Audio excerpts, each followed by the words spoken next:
जय हिंद। भारत को मिल गया है अपना 15वां उपराष्ट्रपति और वो हैं सीपी राधाकृष्णन जी के रूप में। सीपी राधाकृष्णन का पूरा नाम चंद्रपुरम पोन्नुस्वामी राधाकृष्णन है और ये 15वें उपराष्ट्रपति बने हैं। कुल मतदान कितना वोट पड़ा था? 767 वोट पड़ा था, जिसमें कि 452 वोट ये राधाकृष्णन जी प्राप्त किए, एनडीए के उम्मीदवार थे। वहीं जो विपक्ष में खड़े थे, जो इंडिया गठबंधन के, ये हैं सुप्रीम कोर्ट के पूर्व न्यायाधीश, एक सम्मानित चेहरा ये भी हैं, और ये हैं महाराष्ट्र के गवर्नर, वर्तमान में महाराष्ट्र के गवर्नर थे, और इन्होंने 300 वोट प्राप्त किए हैं। 300 वोट, बहुमत से 84 वोट कम है इनका, और इनका बहुमत से 68 यानी 68 वोट ज़्यादा है। बहुमत का आंकड़ा 384 का था, बहुमत का आंकड़ा 384 का था, जिसमें 767 वोट डाला गया, 15 वोट अवैध निकल गया। कितना वोट? 15 वोट ये अवैध हो गया।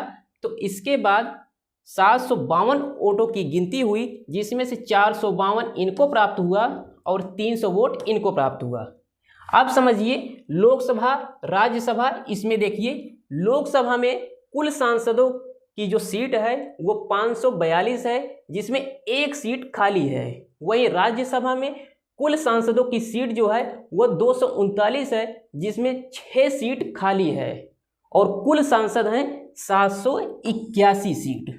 ये आंकड़ा हुआ। भारत में जो उपराष्ट्रपति का इलेक्शन होता है वो राष्ट्रपति के जैसे ही होता है। आपको रेटिंग करना होता है, किसी को आप 1 स्टार देंगे, किसी को आप दूसरी चॉइस पर रखेंगे, किसी को आप तीसरी चॉइस पर रखेंगे। यहाँ पर आप देख सकते हैं भारत में उपराष्ट्रपति वाइस प्रेसिडेंट का चुनाव एक विशिष्ट प्रक्रिया के माध्यम से, मतलब एकल संक्रमणी मतदान प्रणाली के द्वारा होता है, जो संविधान के अनुच्छेद 66 में वर्णित है। इसे निम्नलिखित बिंदुओं से समझा जा सकता है। निर्वाचक मंडल जो होते हैं, जो इलेक्टोरल कॉलेज होते हैं, वो उपराष्ट्रपति का चुनाव संसद के दोनों सदनों लोकसभा और राज्यसभा के निर्वाचित मनोनीत और सदस्यों से मिलकर बने निर्वाचक मंडल द्वारा किया जाता है। इसमें विधानसभाओं के सदस्य शामिल नहीं होते हैं। याद रखना, विधानसभाओं के जितने भी सदस्य होते हैं राज्य की विधानसभा के, ये सदस्य उपराष्ट्रपति के चुनाव में शामिल नहीं होते हैं। सिर्फ लोकसभा और राज्यसभा के सांसद ही शामिल होते हैं, जो राष्ट्रपति के चुनाव से अलग है। राष्ट्रपति के चुनाव में राज्य की विधानसभाओं के जो भी सदस्य होते हैं वो भी शामिल होते हैं। और निर्वाचन प्रक्रिया आप समझ लीजिए, उपराष्ट्रपति का निर्वाचन आनुपातिक प्रतिनिधित्व प्रणाली, यानी कि जो एकल संक्रमणी आपको रेटिंग करना होता है उससे होता है।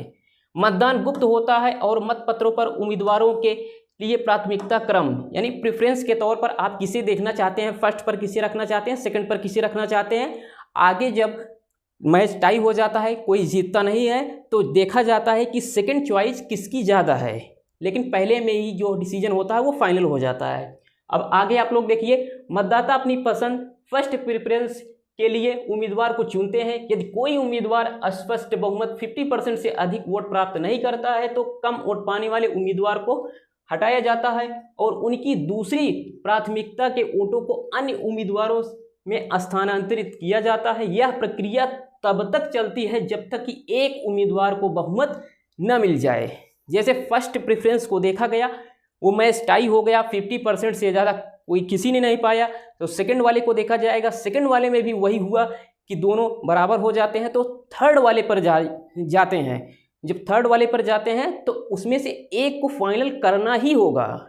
इसके बाद है उम्मीदवारी के लिए क्या योग्यता होनी चाहिए। उम्मीदवार को भारत का नागरिक होना चाहिए, उसकी आयु कम से कम 35 वर्ष होनी चाहिए, उसे राज्यसभा का सदस्य बनने की योग्यता रखनी चाहिए। मतलब वो जरूरी नहीं कि राज्यसभा का सदस्य हो, वह केंद्र या राज्य सरकार के अधीन किसी लाभ के पद पर न हो, यानी कि वो राज्यसभा का जो पदेन सभापति होता है, भारत का उपराष्ट्रपति ही होता है, और उसको जो वेतन भत्ते होते हैं वो राज्यसभा के पदेन सभापति के रूप में मिलता है, न कि उपराष्ट्रपति के रूप में मिलता है। तो ये बात आप याद रखिएगा।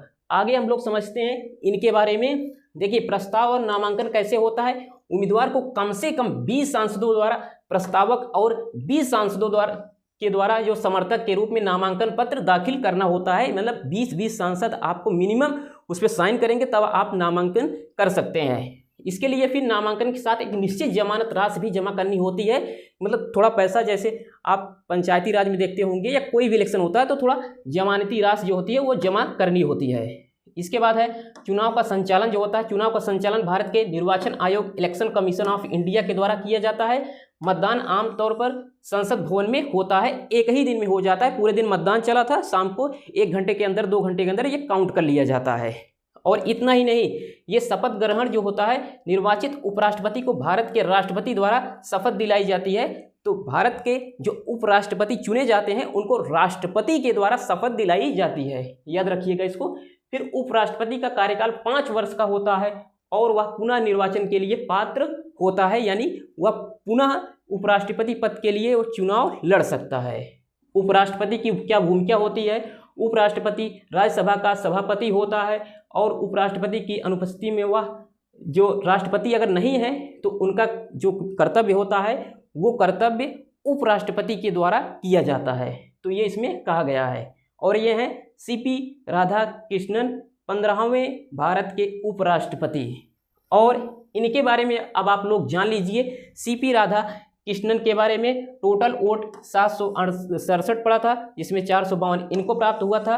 15 वोट ये अवैध हो गए थे और 300 वोट ये बी सुंदरन रेड्डी को प्राप्त हुआ था और 14 एब्सेंट थे, इस तरह से। और इतना ही नहीं, ये देखिए जो अवैध वोट पड़ा है, ये अवैध वोट इंडिया गठबंधन के जो उनकी पार्टी के खुद सदस्य हैं वो क्रॉस वोटिंग कर रहे हैं। अब सोचिए, जो सत्ता पक्ष के लोग हैं वो विपक्ष में किस तरह से हाथ डाले पड़े हैं, यानी उनके सांसदों को ही अपने में ये मिला रहे हैं।